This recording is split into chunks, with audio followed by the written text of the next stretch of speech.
शनिवार दिनांक 1 ऑगस्ट 2026 रोजी जीवन विद्या मिशन ज्ञानसाधना केंद्र नवीन नाशिक गुरुपौर्णिमा सोहळा कृतज्ञता दिन शुभलक्ष्मी मंगल कार्यालय सिडको नाशिक येथे ऐश्वर्यात भक्तिमय वातावरणात संपन्न झाला।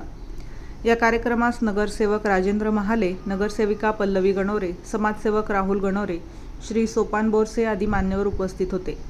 सद्गुरू श्री वामनराव पै प्रणित उपासना यज्ञाने भक्तिमय वातावरणात कार्यक्रमाची सुरुवात झाली। संगीत, जीवनविद्या, मानसपूजा, जीवनविद्येची प्रतिज्ञा, गुरुपूजन, गुरुवंदना, विविध कोर्सेस या उपक्रमांनी जमलेले सर्व नामधारक व जमलेल्या श्रोतृवर्गाचे मन भारावून गेले। जीवनविद्येच्या बालसंस्कार वर्गाच्या बालगोपालांनी कामावर प्रेम कसे करायचे, परमेश्वराचे नाव अखंड मुखात कसे राहील यावर अप्रतिम नृत्याचे सादरीकरण केले व बालसंस्कार वर्गात आल्यापासून त्यांच्यावर कसे संस्कार झाले हे अनुभव कथन केले। सद्गुरूंच्या सतशिष्या प्रवचनकार सौ सुनंदाताई चव्हाण यांनी चला आठवूया खऱ्या देवा या विषयावर सुश्राव्य असे मार्गदर्शन करून सर्वांना मंत्रमुग्ध केले।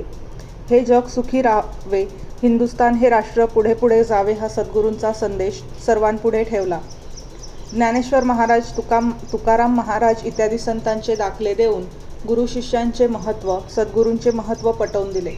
तसेच विश्व प्रार्थनेचे महत्त्व पटवून दिले। आपण सुखी होऊन इतरांना सुखी कसे करायचे, व्यक्तीपासून विश्वापर्यंत एकाच वेळी सुखी करण्याची कला श्री वामनराव पै यांनी शिकवली। त्याप्रमाणे साधना करून घेत त्यांच्याविषयी कृतज्ञता व्यक्त केली। कार्यक्रमाची सांगता स्फूर्तिगीताने झाली। जीवन विद्या मिशन ज्ञानसाधना केंद्र नवीन नाशिक पदाधिकारी व नामधारक यांचे मोलाचे सहकार्य लाभले।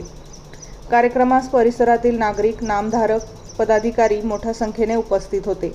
पदाधिकाऱ्यांनी सर्वांचे आभार मानले।